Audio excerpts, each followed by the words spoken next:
There's a moment every English learner dreads. You're right in the middle of a conversation, things are going smoothly, and then, without any warning, your brain just stops. The words disappear. The thought you were building vanishes into thin air. And what fills that silence? A long, painful Your eyes dart around the room. The other person stares at you, waiting. And in that single moment, all the confidence you had carefully built up starts to crumble. Here's the truth that most English courses never tell you: this doesn't just happen to learners. It happens to native speakers too. Even the most fluent, most articulate people on the planet hit walls mid-sentence. The difference isn't that native speakers never lose their train of thought.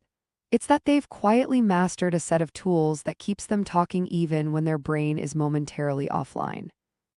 These tools are called fillers, and once you understand how to use them, they will completely transform the way you speak English. Now, the word filler might make you think of something empty or meaningless, just noise to plug a gap. But that's not the right way to think about it. A better, more accurate term is gap filler. These are short words and phrases, sometimes just 2 or 3 syllables, that serve a very specific and very important purpose.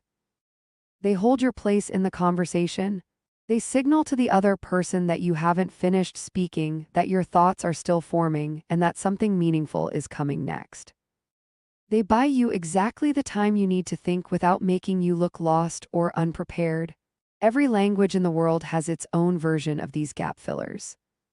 Spanish speakers use est, French speakers reach for you in Hindi.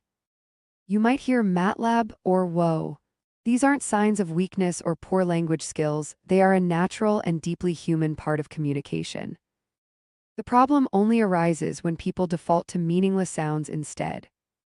When someone repeatedly says or without any real phrase around it, it starts to feel like a nervous habit rather than a thoughtful pause. It draws attention to itself in all the wrong ways, and over time, it quietly signals to listeners that the speaker may not be fully confident in the language. That's why the shift from using sounds to using actual phrases is so powerful. Instead of you say well. Instead of a long, awkward silence, you say to be honest or you know what. These phrases do the same job, they fill the gap, but they do it with authority. They make you sound like someone who is thinking carefully rather than someone who is struggling desperately. And that single difference changes how people perceive your fluency almost immediately. So how do gap fillers actually work in real conversation? Think about the last time you watched a confident public speaker or a great podcast host. Notice how they never seem to be at a loss for words, even when they pause to think. That's not because they have a perfect script memorized.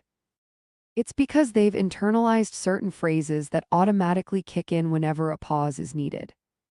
They say things like, "and here's the thing," or "what's interesting is," or "you know what I mean." And these phrases give them just enough time to land on the next big idea. That's exactly what English gap fillers do for everyday speakers. What we're going to do in this video is go through the most useful, most natural-sounding English gap fillers one by one. We'll look at what each one means, when to use it, and how it sounds in a real sentence. These aren't complicated grammar rules or vocabulary lists you need to memorize for a test. These are living, breathing phrases that real people use in real conversations every single day, in offices, in cafes, on phone calls, and on dates. The more familiar you become with them, the more naturally they'll start appearing in your own speech. And here's something important to keep in mind before we dive in. The goal of using gap fillers is not to trick anyone or to fake fluency. The goal is to give your brain the breathing room it needs to do its best work. When you remove the pressure of filling every single millisecond with perfectly formed words, something remarkable happens. The words actually start to come more easily. The pauses feel less frightening. The conversation starts to feel more like a flow and less like a performance. That's what fluency actually feels like from the inside. So whether you're someone who's been learning English for years and still freezes up in live conversations, or someone who speaks fairly well but wants to sound more natural and confident, this is the lesson for you. These gap fillers are small, but their impact on your spoken English is anything but small. Master them and you'll notice a shift not just in how others hear you, but in how you feel when you speak. More grounded, more in control, more fluent. Let's get into it. Now that you understand what gap fillers are and why they matter so much, it's time to start looking at them up close.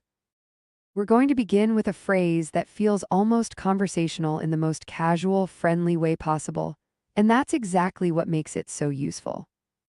The first gap filler we're exploring is "tell me something." At first glance, this might seem like a straightforward request for information, and yes, literally speaking, that's what it is. But in real conversation, "tell me something" functions as a soft, warm opener that eases you into a question, especially when that question might be a little personal, a little sensitive, or a little direct. Instead of launching straight into "is she your girlfriend?"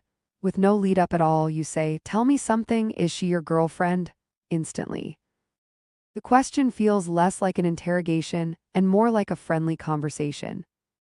The phrase creates a small cushion of informality that takes the sharpness off whatever comes next. This is particularly useful in social situations where you want information but don't want to come across as nosy or intrusive.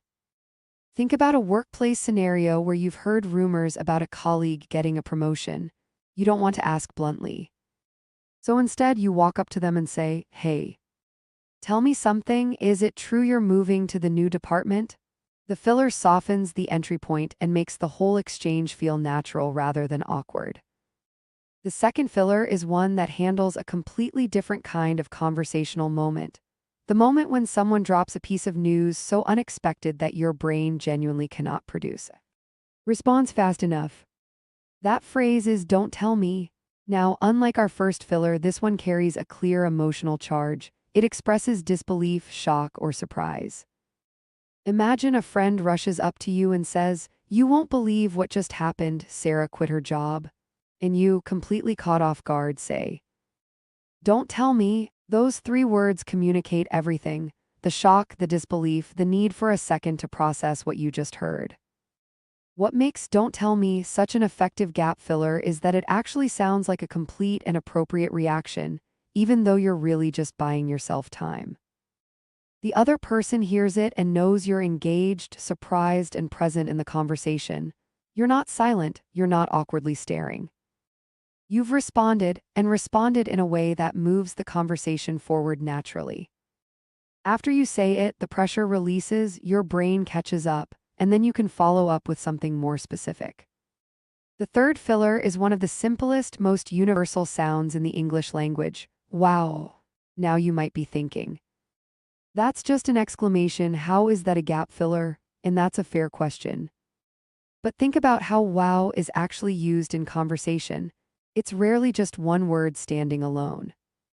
It's almost always the first thing that comes out when you're processing something impressive, surprising, or beautiful, and you haven't yet found the more specific words to describe your reaction. "Wow, that's really something." "Wow, I don't even know what to say." "Wow, I mean, look at that." Picture this: someone shows you their new car. It's sleek, it's expensive, and it's genuinely impressive. But in that moment, your vocabulary temporarily fails you. You know you want to say something complimentary, something that matches the excitement of the moment, but the exact words aren't there yet. So you say, "Wow," and then half a second later, your brain delivers, "Wow, that color is incredible." How long have you had this? The "wow" wasn't empty, it was a genuine expression of your reaction and a placeholder that gave you just enough time to finish the thought. Our next filler is one of the most widely used in the English-speaking world, and you've almost certainly heard it hundreds of times without realizing it was doing exactly this job. That filler is "well." It's short, it's simple, it's incredibly versatile. And yet, when placed at the beginning of a sentence, it does something quite remarkable. It signals that you are about to say something considered, something thoughtful. It gives the listener a tiny moment to lean in. "Well, the thing is, well, from what I understand. Well, you know what happened the other day." Each of these openings feels natural and composed. The speaker doesn't sound like they're scrambling. They sound like they're organizing their thoughts, which of course is exactly what they're doing. "Well" is the perfect filler for moments when you've been asked something unexpected and need just a beat of time before diving into your answer. It's especially useful in professional settings, interviews, or any situation where you want to come across as composed and deliberate rather than reactive and flustered. What all four of these fillers have in common is that they serve the conversation rather than interrupting it. They are not awkward pauses dressed up in words. They are genuine conversational tools that make the exchange feel more human, more natural, and more connected. And that's really the heart of what we're doing here, not just teaching you phrases to memorize, but helping you understand how real spoken English actually flows between people. By now, you're starting to see a pattern. Every gap filler we've looked at serves a slightly different purpose depending on the situation. Some soften a question, some express surprise, some signal that you're thinking. And the more you understand those nuances, the more naturally you'll be able to reach for the right phrase at the right moment. Let's keep building on that foundation with the next set of fillers. The fifth one on our list is "you see." This is a phrase you'll hear constantly among younger English speakers, and many of them use it so automatically that they don't even realize they're doing it. That's actually the hallmark of a great gap filler. It becomes so integrated into your natural speech rhythm that it flows out of you without conscious effort. "You see" typically appears at the transition between two ideas. A speaker finishes one thought and before moving to the next, drops in a quick "you see" to bridge the gap. "We went to the concert last night. You see, it was absolutely packed. You see, we barely found our seats. You see, the opening act was already on by the time we got there." Now, does "you see" add any new information to those sentences? Does it carry any deep meaning? Not really. But what it does is maintain momentum. It keeps the conversation moving forward, prevents long silences, and signals that more is coming. For a learner who tends to pause too long between ideas, "you see" is a remarkably effective tool. It trains you to keep your mouth moving even when your brain is still assembling the next sentence.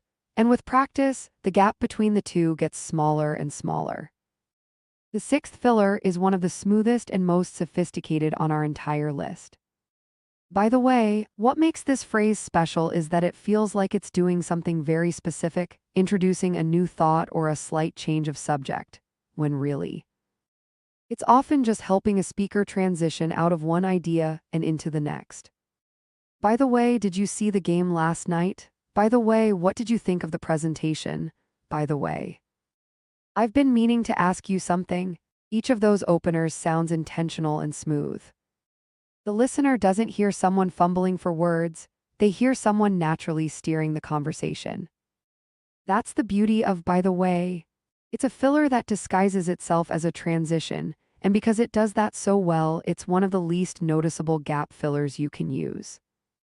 People will simply think you're a fluid, natural conversationalist who moves easily between topics. And eventually, because you've removed the fear of pausing, you actually will be. Next up is a phrase that carries a particular kind of conversational weight: "to be honest." This filler is perfect for moments when you've been asked something that catches you slightly off guard. Something personal or uncomfortable that you need a second to navigate carefully. When someone asks you a question you're not fully prepared to answer, beginning your response with "to be honest" accomplishes two things at once. First, it buys you a few precious seconds to think about what you actually want to say. Second, it signals to the other person that what's coming is genuine and considered, even if what follows is deliberately vague. Imagine someone asks you how much you earn. That's personal territory. You don't want to lie, but you also don't want to give a specific number. So you say, "To be honest, I make enough to live comfortably and I'm happy with where I am." You've answered the question without really answering it. And the filler helped you sound thoughtful and composed rather than evasive or nervous. In interviews, in social situations, in any conversation where you need to respond to something sensitive, "to be honest" is one of the most powerful phrases in your toolkit. Our eighth filler is one that shifts the function slightly. Instead of helping you speak, it helps you listen. Or rather, it helps the other person feel heard while you're processing what they've said.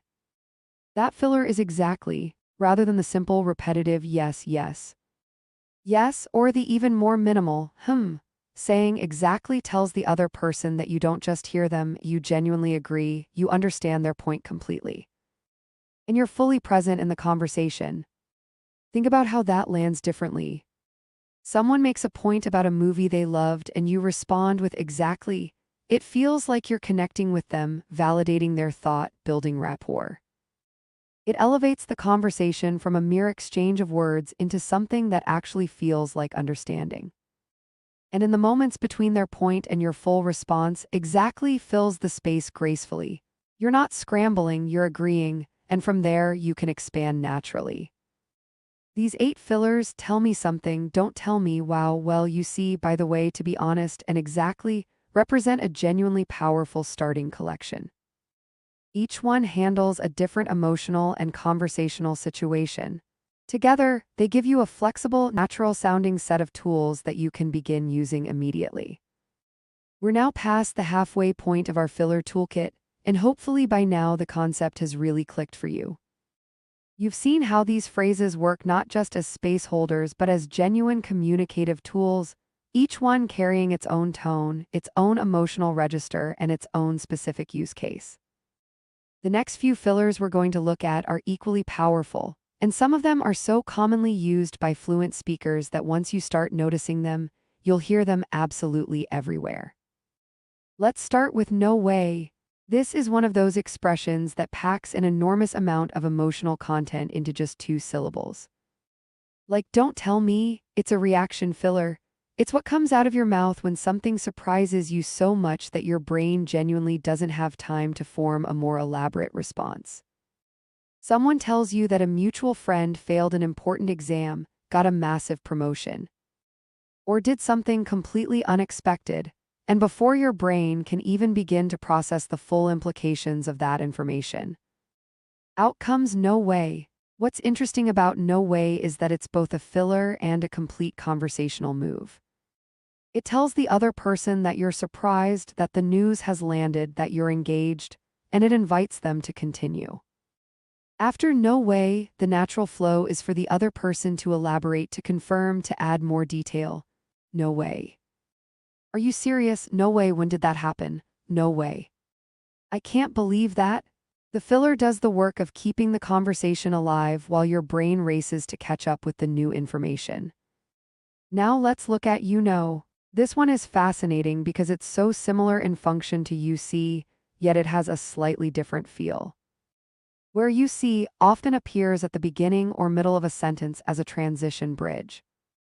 You know tends to show up as an invitation for the listener to confirm their understanding or share in the speaker's experience.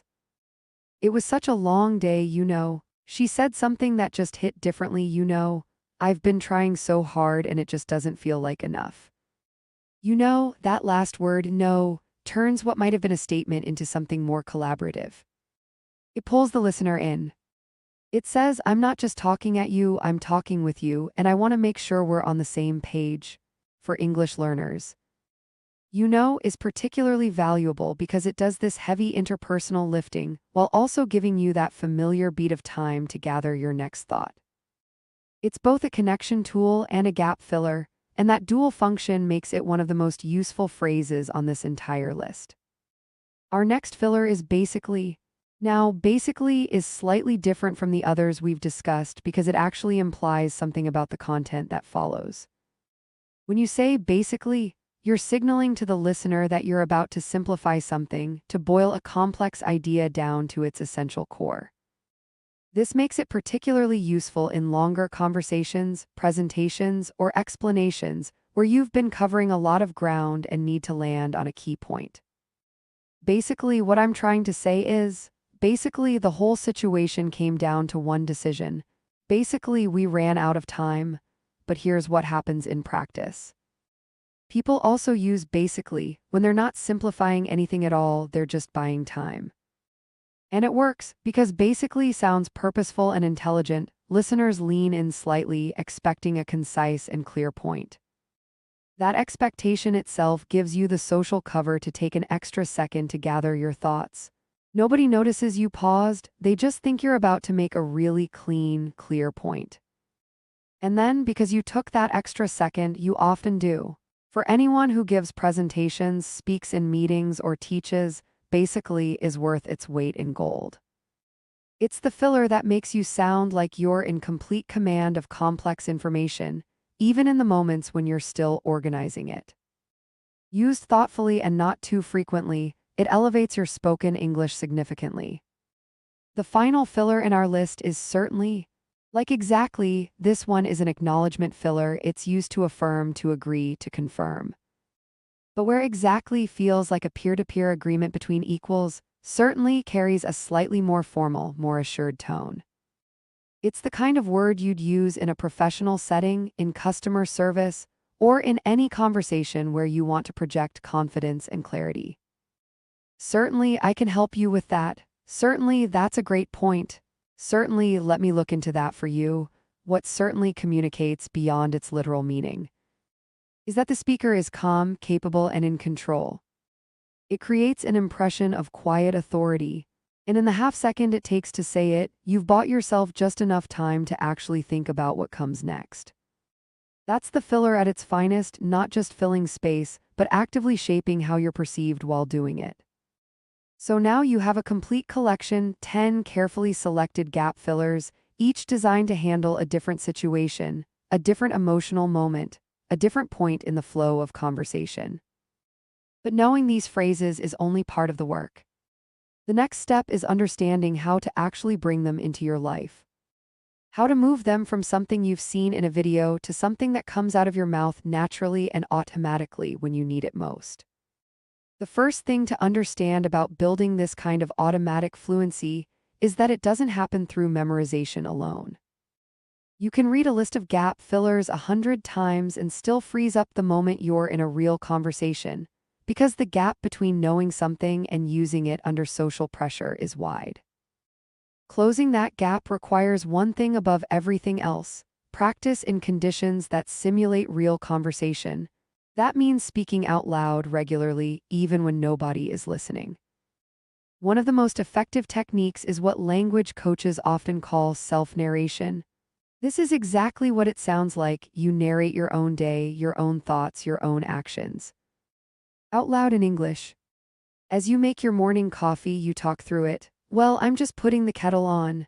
I usually have 2 cups in the morning.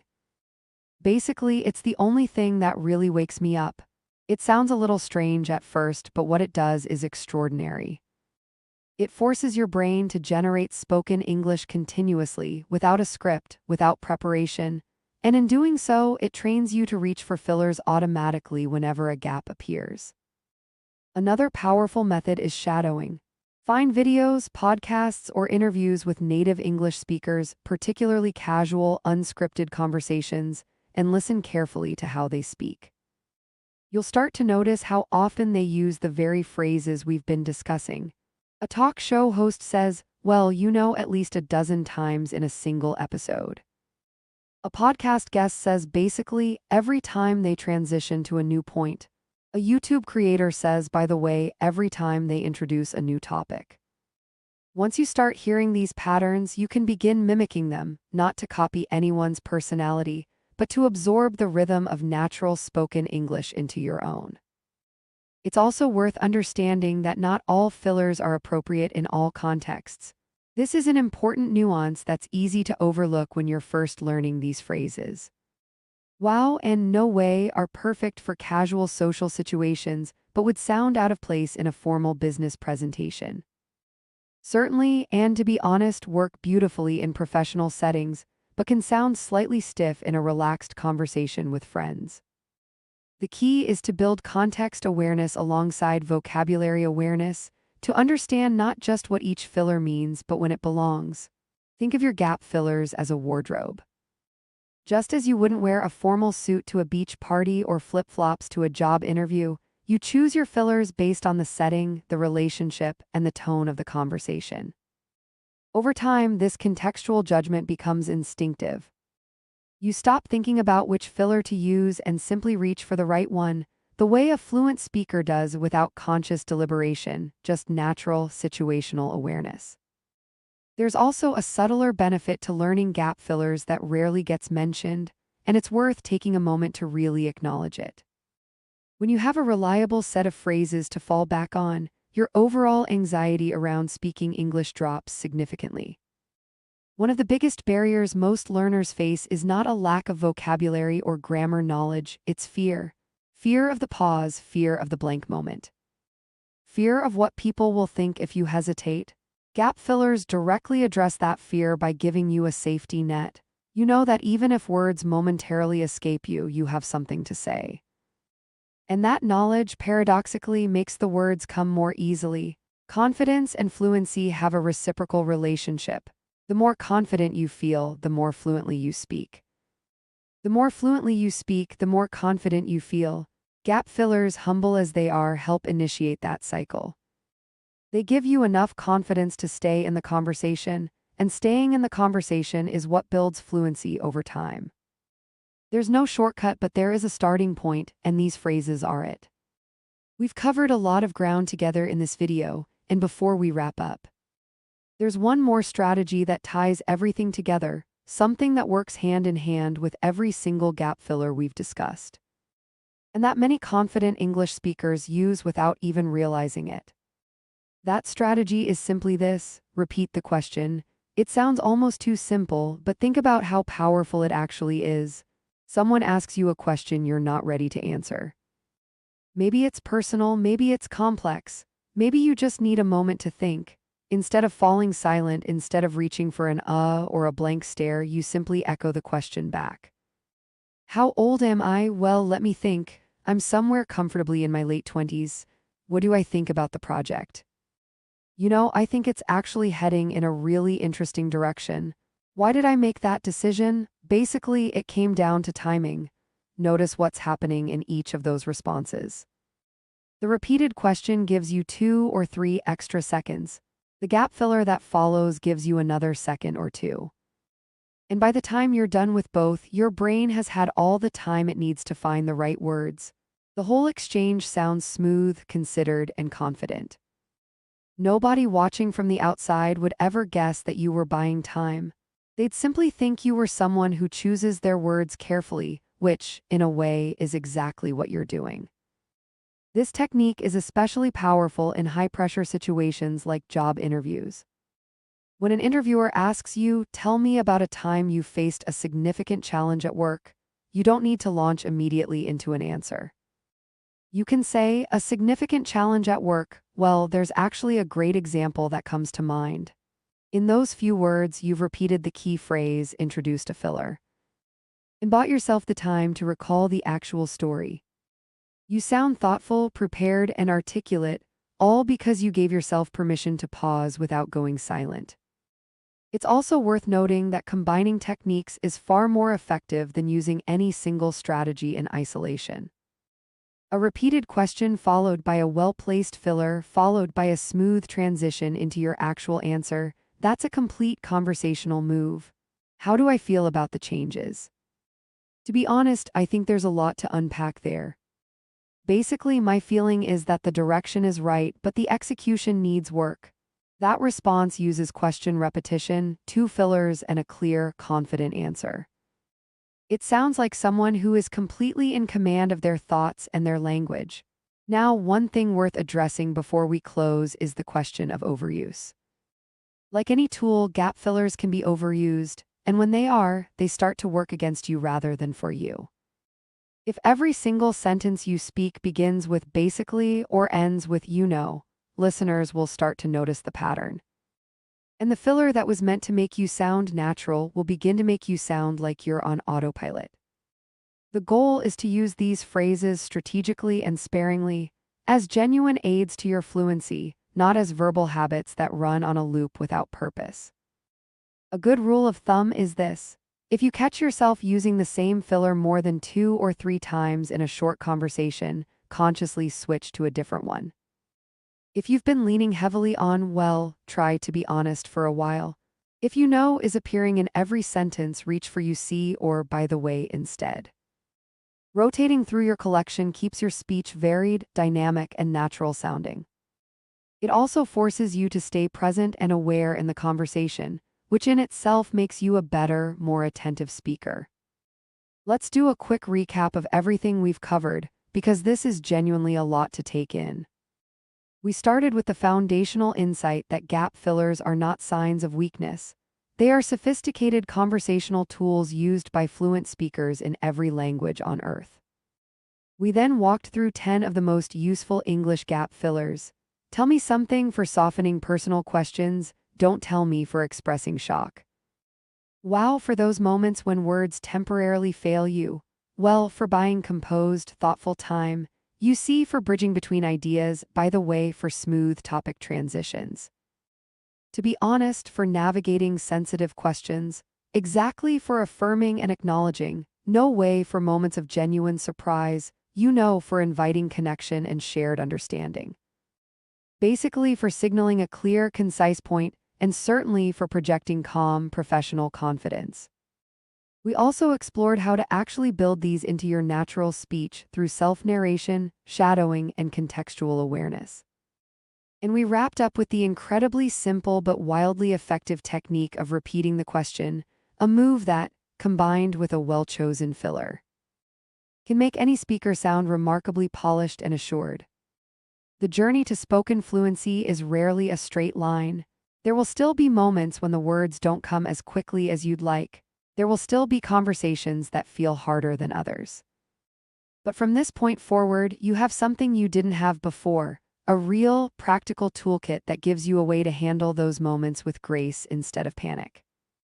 Every time you reach for one of these phrases instead of freezing up, you're doing exactly what fluent speakers do. And with enough practice, it won't feel like a technique at all. It will just feel like the way you speak, want to be notified when Claude responds, notify.